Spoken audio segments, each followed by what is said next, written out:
right? So you are on the Yes. corporate side. You've been on the entrepreneurial side. You've been on the exiting side. You're back on the startup side, right? What was the one thing that you didn't see coming? What was the one pain that you didn't realize when you were exiting the business? Um, I don't know if I can articulate a pain specific to when I was exiting the business, but maybe I'll just say a pain when I was a first-time CEO. Mhm. I think number one, the importance of professional therapy. Number one, you should get it. Number two, get it before you need it. I love that.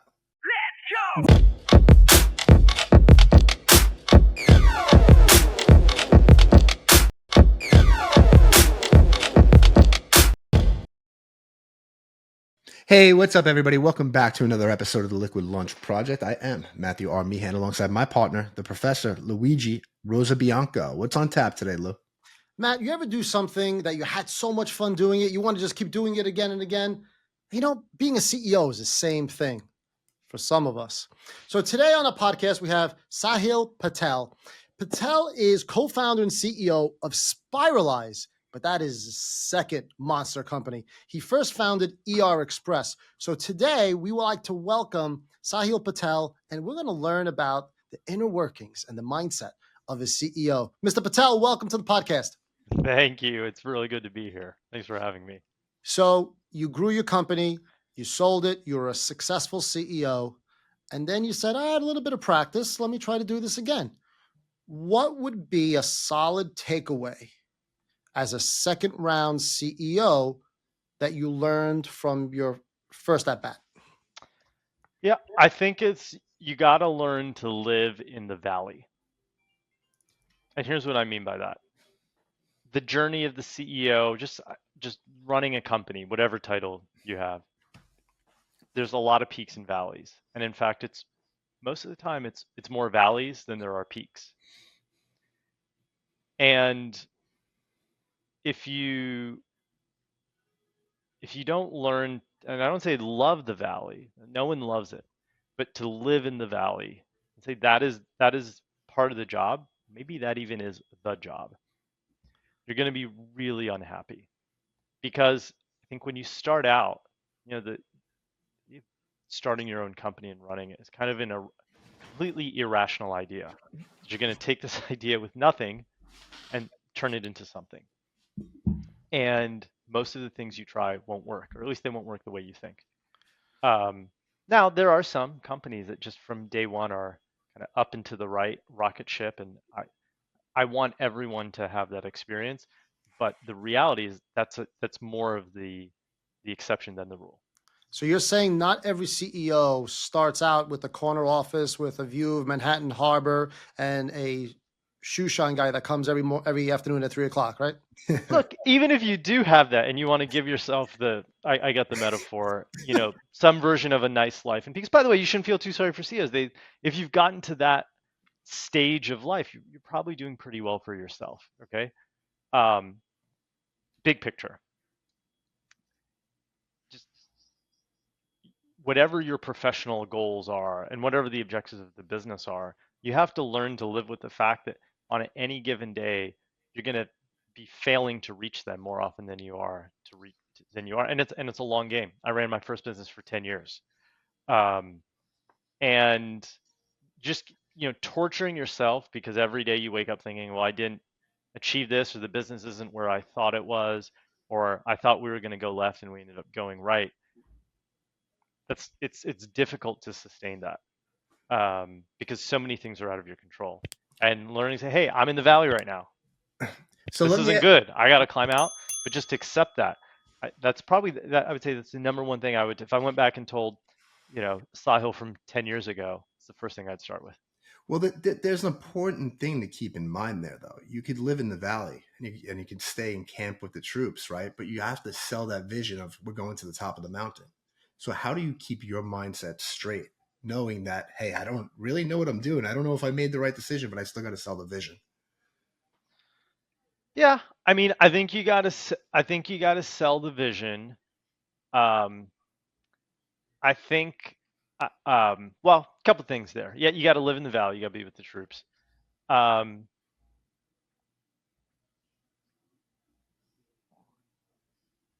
when you're comfortable in the valley, right? What that means, it doesn't mean being complacent. I mean, everyone wants to get out of it. But I think you can lead from just a much more authentic place and a less anxious place.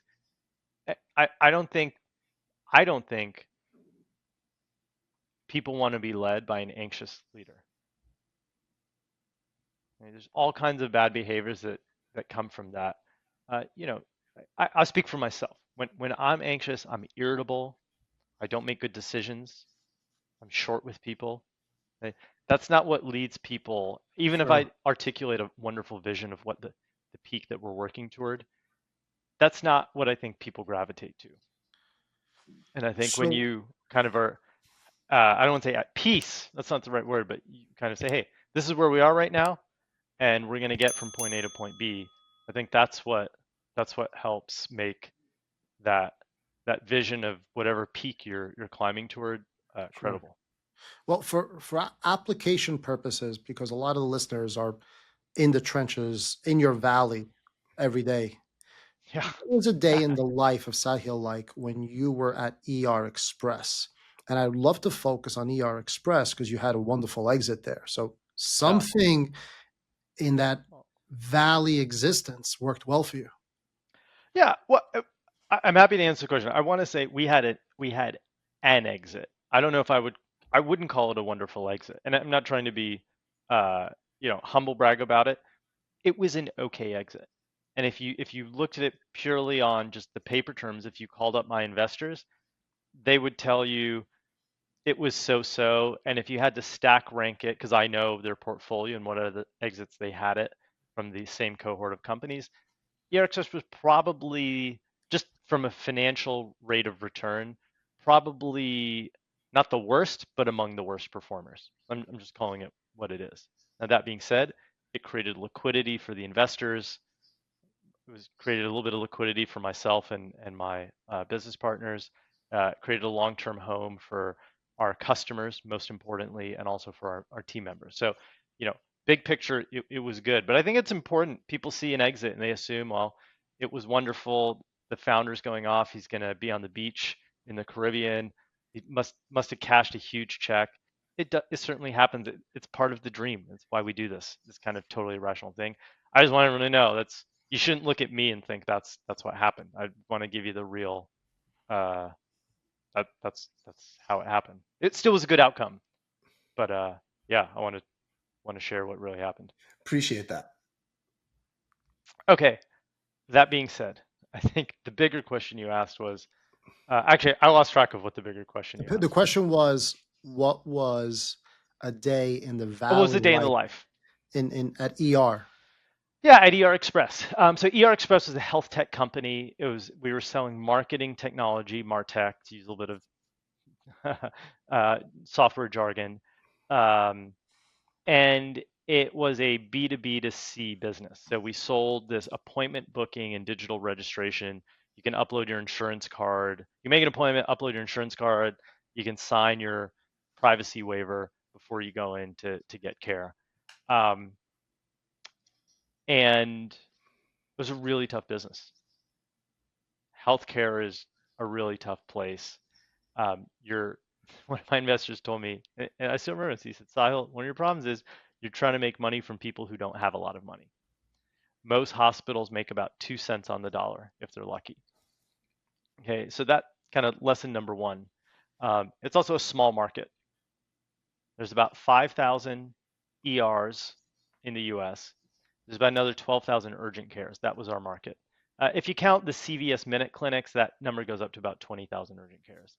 Um, and then later in kind of the evolution of the business, we got into the veterinary ER market, which is about another 5,000. But if you just think about this, let's call it roughly 10 to 15,000 endpoint customers. It's just not a big market, and there's no portability. You can't take what we're doing here in the US and go sell it in the UK or in Italy. By the way, you can't even go to Canada and do it.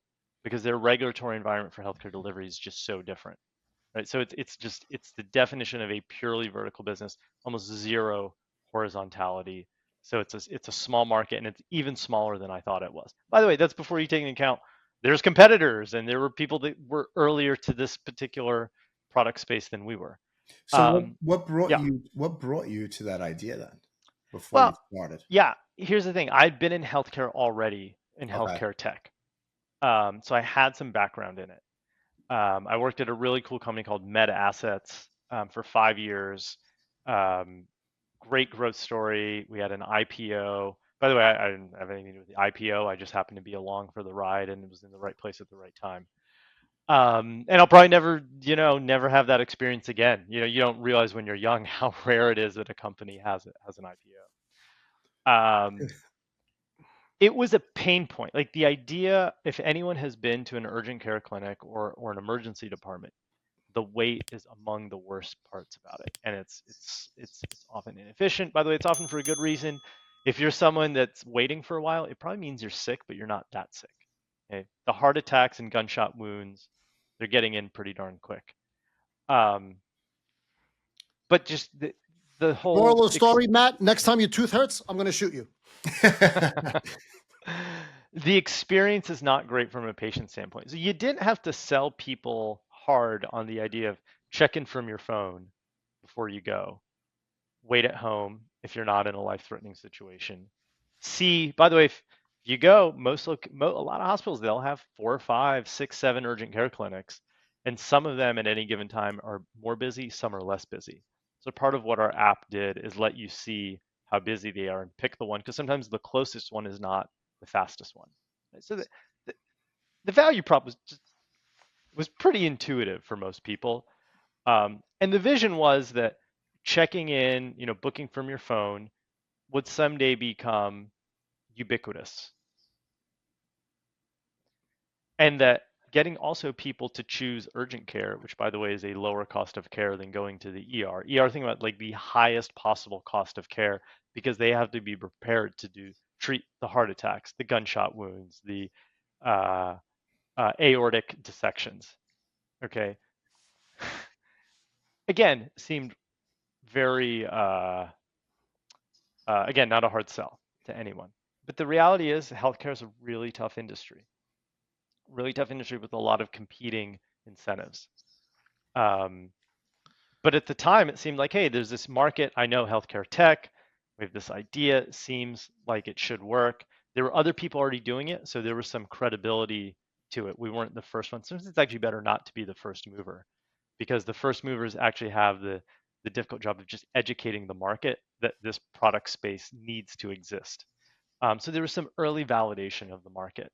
But the reality was we just never could get the business to grow at the rate that people who put in, professional capital into a business, into a software business, want to see it grow.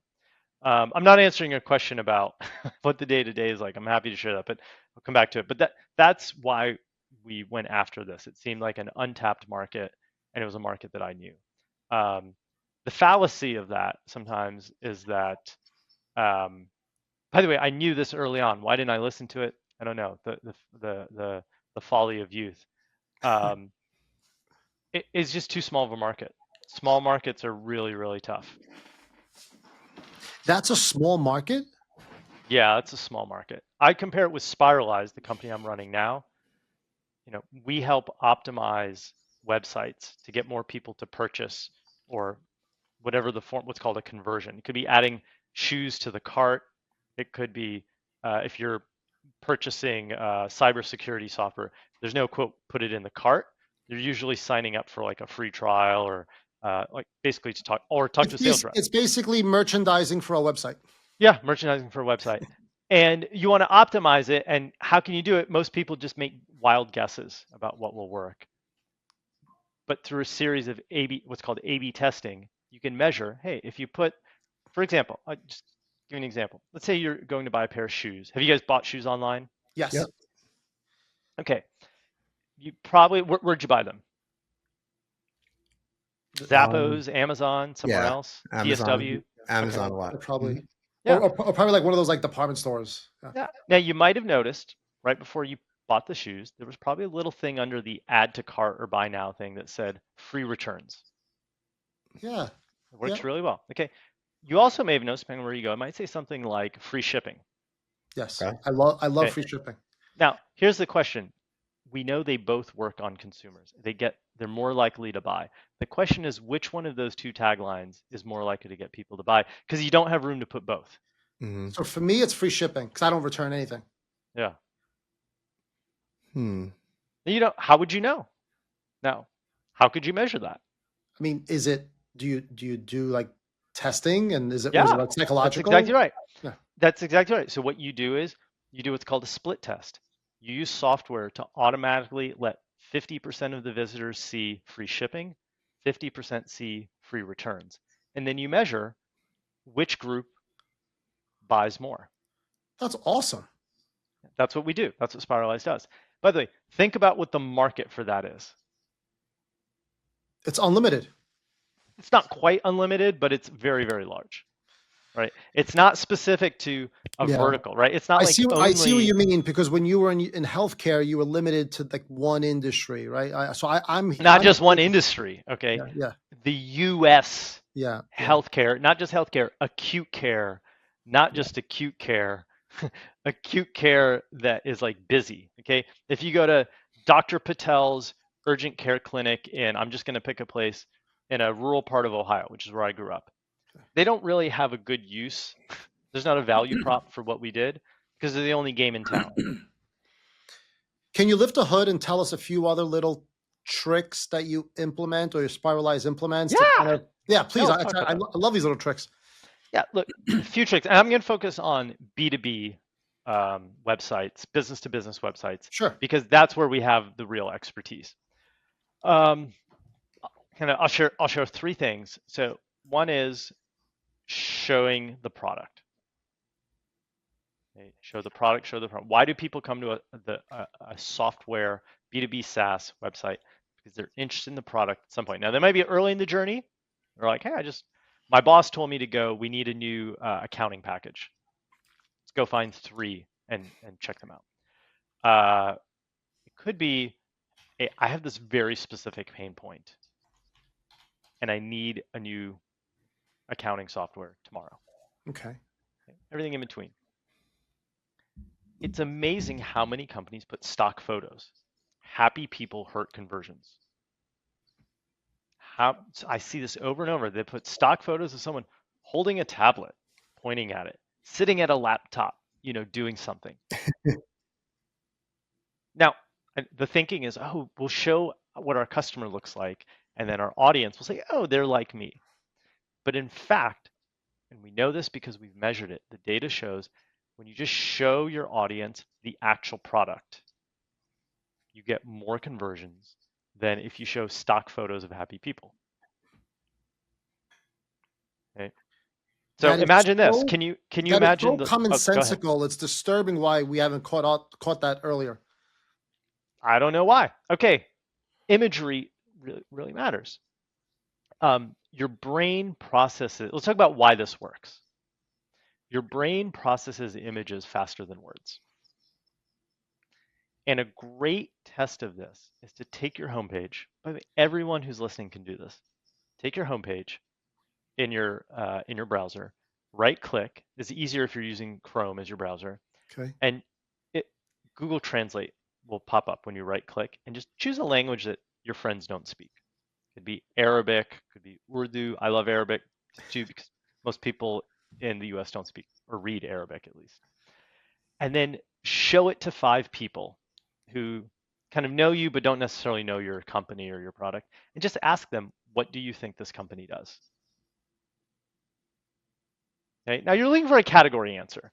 They're not going to say something like, we make point of that, or it looks like that company makes point of purchase software for restaurants in the fast food space. Okay, nothing that specific. But if all of your messaging is reliant on what's called the copywriting, the words on the page, which is high cognitive load, it will fail this test. Because once you put it in another language, your audience can't rely on the words. They have to look at the imagery, the emotion that it's conveying. Good homepages, as quickly as possible, tell the audience they're in the right place. Restaurants do this really well. When you walk into a McDonald's, it is very clear this is not designed as a place for you to linger on a romantic date. Yeah. Right? And when you walk into a nice, like a fancy steakhouse, they're going to immediately convey through the decor, the The mood, ambiance, the the lighting. Yeah. ambiance, that this is a place we're going to come and they want you to spend a while, okay, and have this really nice meal. They don't need, you don't need words. You don't even need to look at the menu to walk into a restaurant. No, I'm at a fancy restaurant. You don't need to look at a menu to go into a fast food and know, hey, this is a place where you punch in an order, you pay, and then either take the food to go or you eat it quickly, right? No one needs to tell You're you that. saying take into account the brain's visceral reaction when it's visiting a website, because that could be profound in selling your product or service. Yes. Yeah. Let me even say this. I would even back it up. You're absolutely right. Even before I'd say it's profound in selling your service, it's profound in just getting people to stay. Most Okay. people make that decision in the first few seconds. Think about walking in the front door of a restaurant. Mhm. Okay. If you walk in and you've brought a date and you're having this, maybe it's a special occasion meal, and you walk in and it looks like a McDonald's, And it assuming smells like that's not your armpits. We're idea, leaving. Yeah. right? You're just not going to stay. You're going to go, oh man, I walked in the wrong place. Okay. Same thing if you're driving home, you want something quick to eat, and you walk in and it's all oak paneling and ambiance and candlelights and the maitre d's. Bonjour. Okay. You're like, whoa, hang on, I'm in the wrong place. I can get back in the car and get out. Okay. That's what people are doing. It's the first battle you're trying to win is just get them to stay. And it's being made at a visceral kind of 1 to 3 second level. Cool. Okay. Any So, tips on pricing, like within the website? Yeah. Okay. So first, have a pricing page. Pricing pages are just, they're people.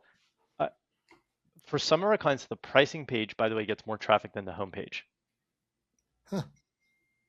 Okay. Now, pricing pages are tricky on complex purchases. Okay? It's not like buying a pair of shoes from Zappos. You can buy the $100 running shoes or the $80 running shoes. Kind of the price is the price. In software, especially business complex enterprise type software, there might be a dozen variables that impact the price. How many seats you want, Sure. what bells and whistles you want attached. Do you want assistance with implementation or are you going to do it yourself? That being said, our data shows generally showing the pricing outperforms not showing the pricing. It's not an iron law. I wouldn't tell anyone to just simply put pricing. It's a great A/B test to run, but generally, now the pushback I often hear, and by the way, it's very valid, is, well, hey, we got this complicated pricing. There isn't just one price. There's like 7 things, and you got to talk to a sales rep. And by the way, we sell on value. So if we anchor people low, then the problem is everything we show them is going to be expensive. And if we anchor them high, and they haven't had a chance to digest the value prop, they're just going to think, oh, this is a Lamborghini. I don't need a Lamborghini. Okay, I'm shopping for a Subaru. It's still a great car, but more of a value car. And the data we've seen, and this is supported by A/B test, is even if you have complicated pricing, showing a starting at figure performs really well. Okay.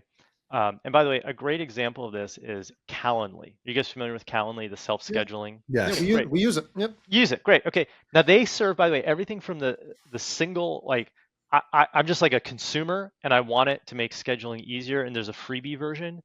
They have a very expensive enterprise version. By the way, it costs $15,000 a month and upwards if you want enterprise Calendly for your whole company. Okay, but there's a bunch of variables. It's not like you can add to cart and say, here's my credit card, charge me 15,000. So what they do is they show the single user license. They show the, if you got less than 10 people. For enterprise, they just put a starting at. It Okay. says starting at 15,000. Everyone understands this doesn't mean you're going to pay $15,000. You might pay more, maybe you pay a little less, but that's the ballpark. And if you're an enterprise buyer, you now know, first of all, that they have an enterprise. Secondly, ballpark on what it is. Am I in the right place? Okay. Now, if you're enterprise and you're expecting less, well, now you know, and now that's a good outcome. You're not a good candidate for this package that performs really well. So I got a couple questions for you. Yeah. When we first started out, we were talking about basically, you said you focus on B2B. Totally get it. But we gave some examples on B2C, right? Business to consumer, on the free shipping, on this. What are some things, and I'm on your website right now, and it's beautiful, by the way. Oh, I actually love it. What are some things that business owners can do if they are in the B2B space? Like I see on your website, it says book a demo, right? Here's what we do, book a demo, right? Before it goes into everything. Does the layout have to be in a proper format, would you suggest? And does that matter on each service, on the different services? So for example, give me an example. Yeah, so you have Great question. Your company, right? Now, if you're an attorney, would you lay the website out differently? Not necessarily. Okay. I don't think there's one iron law. Now, I think the things I just talked about, showing the product, using the combination of imagery and words to very quickly tell someone that you're in the right place, I think absolutely work. Here's something that I would say is kind of thing universally true across B2B, whether you're an attorney and you're selling an intangible good, a service, or you're a software company selling something very tangible, like say cybersecurity software. Your homepage, its first job is to get people's attention and get them to stay. Because if those things don't happen, all the other stuff, a great pricing page, the right call to action, whether it's book demo or start a trial or talk to sales reps, don't even matter. So just simplifying it to have a hook that's simple and makes you different. By the way, notice I didn't say better, different than your competitors. Mm-hmm. So a great test to do, I love doing this with my clients, is I take their homepage, then I take their 3 competitors, and I just put them next to each other. Okay. I take a picture and I'll blur out the logos. And then just ask people, hey, which one is yours? And it's amazing how many of them, their homepages read exactly the same. Now imagine you're a prospective customer and you're like, hey, and you tell an analyst on your team, hey, we need a billing software. Go out and what do? You don't buy the first one. You say, go check out 3 or 4 competitors. Right? You just gotta assume they're gonna look at 3 or 4. And everyone just says the same thing on their homepage. What's the likelihood they're gonna choose you? So like for business to business, this is something that's a universal theme. Have a great hook. Make it simple, easy to understand. How far does the hook have to be in creating a unique message while maintaining the consistency of the type of service, right? So like there's a reason there's 4 gas stations at every intersection, right? Maybe mobile's a little high end and Gasateria is a little low end, but at the end of the day, there's no question that we're pumping gas, right? If you've got something that is way too trendy or outside the box, maybe you lose that guy that's driving by. Yeah, I think you're right. And I think the question is, if you have something that's unique, how do you explain it in a way that makes that distinction, but is still passes what I call the billboard test? Yes. If you were flying by the highway at 80 miles an hour, could you understand? Right? You got 4 or 5 words. So simplicity is more, what I recommend doing, what I've seen work in our A/B test is pick a single benefit that your customers crave and lead with that hook and use the simplest possible language, which means 5th grade reading level. By the way, when I write, I use a tool to score all my writing. I aim for 3rd to 5th grade reading level. My damn partner is a genius and I never knew it. So we've had a little bit of a debate here at our day job at Shield Advisory Group. So about 6-9 months ago, I forgot when this baby was born, but we rebranded to another website called Credit Bank, and it's basically a loan brokerage. Now, everywhere on the website, it says monthly term loans, monthly term loans, monthly term loans. We do so much more than monthly term loans. But in Matt's genius, and I just realized that he was a genius like 30 seconds ago, because before that, man, it was a real different opinion. Because I speak like a third grader, and you use like No, because SAT the words. client in our space, the client craves a monthly, like in a world with all these expensive daily payments and weekly payments and bi-monthly payments, they want a monthly payment. It's long, it's reasonable, it's affordable. So in Matt's Genius, our website for Credit Bank actually conveys that aspirational product. That sounds like a good hook to me.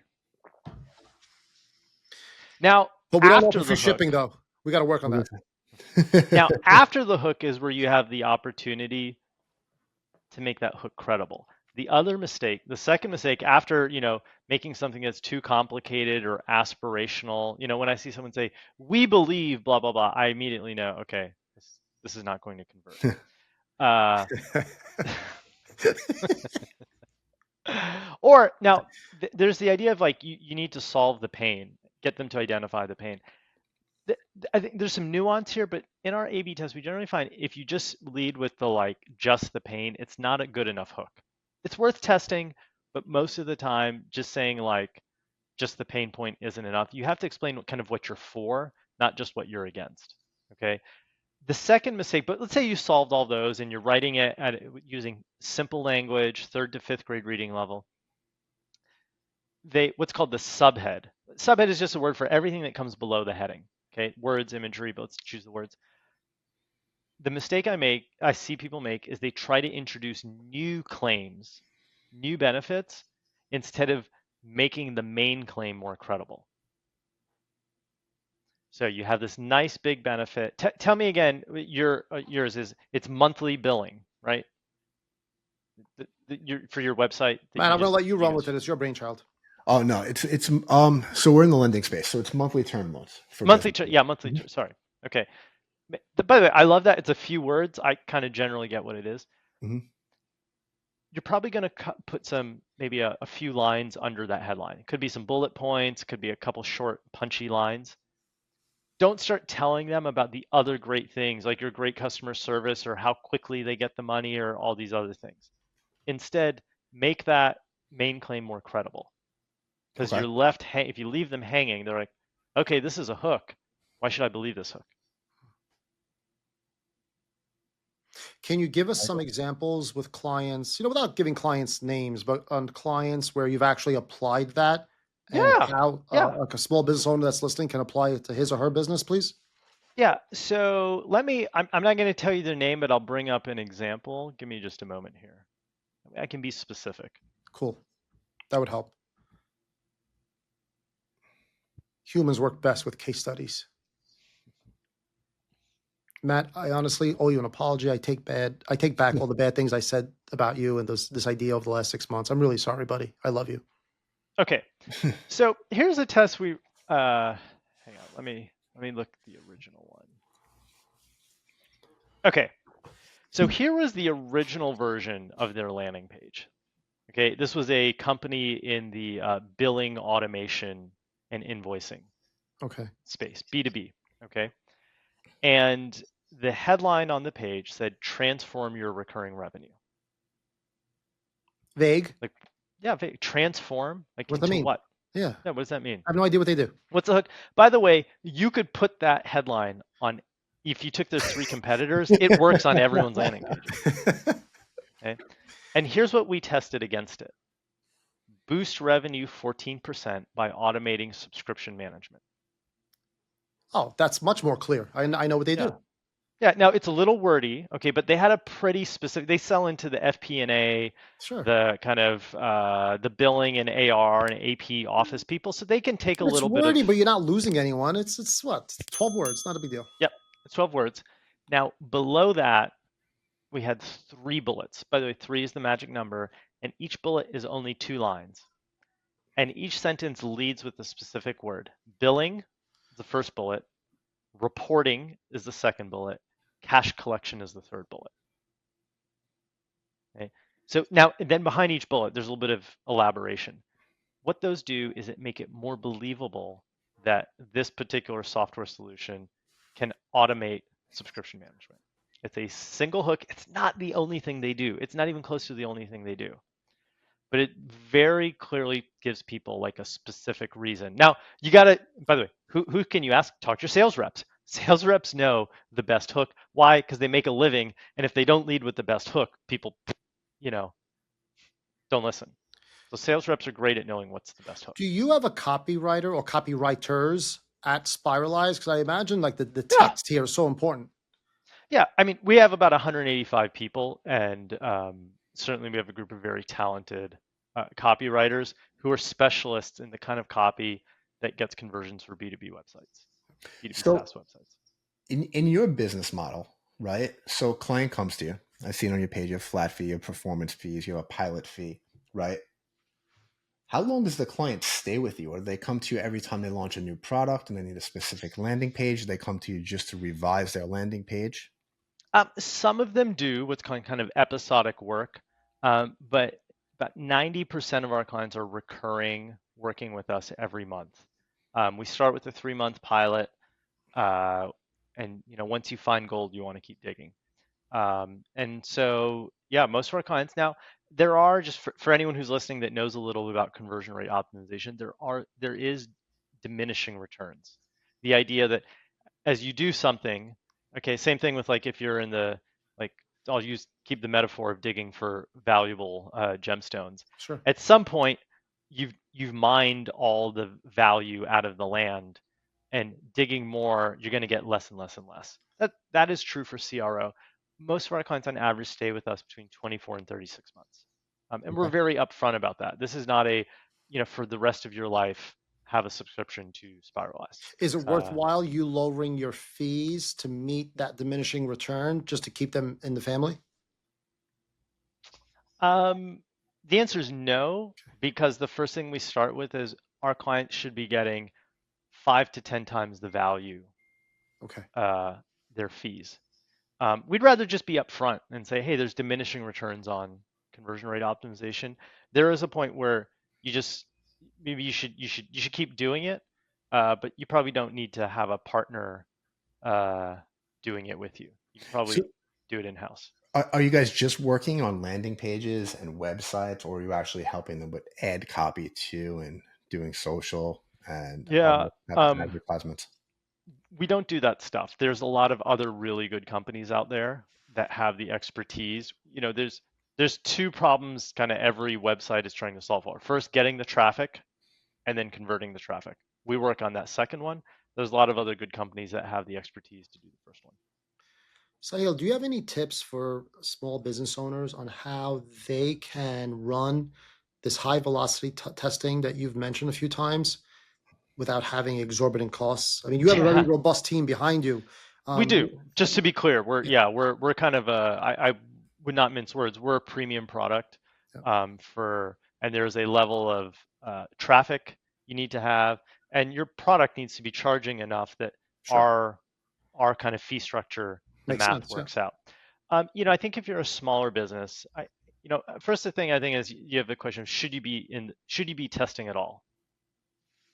I think I would be remiss, and I would be very skeptical of anyone that says every website should be testing. There's a stage at which you have the maturity of your marketing function and your I'll use kind of marketing jargon, customer acquisition funnel. First, is your website an important part? There are some businesses where live events are the best way to get customers. I wouldn't spend a lot of energy on conversion rate optimization if that's the case. Sure. So that being said, I think the concept of if you're getting some traffic, can you test your way into it, is sound. And if I was a small business owner, but not with a ton of traffic, what I would first start by doing is just running some of these simple principles that have been shown to work across multiple business models and verticals. Let's come back to show the product, whatever you have. That if your product is an HVAC service, okay, what's the product? The product is the people that are delivering the service. So we actually worked with an HVAC company. And what we found is their original homepage showed a happy family, kind of mom with the kids. And the idea is like, oh, they're so satisfied with the service they got. isn't this the image? But what we tested against it was actually just showing the service team. 3 people in nice uniforms, their truck that's kind of nicely labeled is behind them. That is the product. When your HVAC goes out, okay, and let's say you live in Atlanta like I do, and it's 105 degrees, like you're sweating your face off, okay? What you want is that service person that's going to come and fix your AC. So that's an example of something. Think about like what is the good that you deliver, even if it's an intangible good. Um, Show that, number one. Number two, have a great hook on your homepage and landing pages. Number three, keep it simple so your first job is to get people to stay, not to buy. I think that's a mistake people make. Say, oh, they mishear someone like me say, oh, you've got 3 seconds on the homepage, and they think, oh, I've got 3 seconds to get someone to buy. No, you got 3 seconds to get them to stay. Then depending on where they are in their journey, they may not be here to buy today, but they might be here to research. If that is the case, there's nothing you can do to change their mind. Great thing I think I was like, think about, I call it the thirsty runner. Right? Someone goes around the neighborhood for a 10-mile run. Right? They come off the run hot and sweaty. You can give them warm water in a dirty cup and they're going to drink it. Then take someone that's just walking down the street, just not thirsty. Maybe they just had some water before they left. You can bring it in a ice cold, beautiful glass that's perspiring, that just looks like the greatest cup of water. You might pay them to drink it and they might say no thanks. Why? Because they're not thirsty. So know where your audience is. The first thing is just get people to stay. I think these are principles that an average small business owner can put to use. Okay. And the 2 things I would say is take your homepage, right click, put it in another language, show it to a bunch of people, ask them if they can guess what you do. If they don't, you have a problem. Number 2, take your 4 competitors. Okay, let's say you're an HVAC company. There's a bunch of HVAC companies in every market. Put the 4 homepages next to each other, take a picture of it, and ask yourself, is there anything I'm doing telling differently that would get people to say, okay, there's something unique. It doesn't have to be better, just unique about my company. Those principles will work for everyone. Sahil, internally, do you guys use the name of the company as a verb? Like, you say, let's spiralize this company? I wish we could, but that doesn't work. No, most people don't know what Spiralyze means. The nice thing about Spiralyze is almost no one else is using that name or word. The bad thing is most people don't know what the hell it means. We're going to change that. Sahil, thank you so much for being here. Why don't you tell everybody where they can actually find Spiralyze? Yeah. Hey, the best place, if you're interested in what Spiralyze does, go to spiralyze.com. But I would say even before you do that, by the way, this is beautiful. Thank you for sharing that. If you're just a little curious about what kind of A/B testing is or conversion rate optimization, how you can get your website better perform, go to LinkedIn. You can find me there. I post 4 mornings a week at 7:30 Eastern, usually in little quick 1-minute bites, a little bit of things about CRO. And if you're interested, it's a great place to start. Sahil, thank you so much for being here. We really appreciate your time. Thank you for having me. This was great. So I got one question before I let you run, right? So you are on the corporate side. You've been on the entrepreneurial side. You've been on the exiting side. You're back in the startup side, right? What was the one thing that you didn't see coming? What was the one pain that you didn't realize when you were exiting the business? I don't know if I can articulate a pain specific to when I was exiting the business, but maybe I'll just say a pain when I was a first-time CEO. Mm-hmm. I think, number one, the importance of professional therapy. Number one, you should get it. Number two, get it before you need it. I love that. Yeah. And I'll say I speak from personal experience that the life of the entrepreneur is going to take a toll on your family. Full stop. And I'm lucky because that happened to me. I was at a place where my wife said, hey, I think you need help. And I'm lucky because my wife by training is a clinical psychologist. So she was able to spot the signs, and she said, you can go by yourself, we can go together, but you need to go. And I would share that. I didn't know that the first time around. I know that now. Yeah, mental health is a huge thing. And I think more people need to be very, very aware of it, especially in the entrepreneurial space. Sahil, thank you so much. Everybody, that's a wrap of the Liquid Lunch Project. We'll see you on the next episode. Let's go!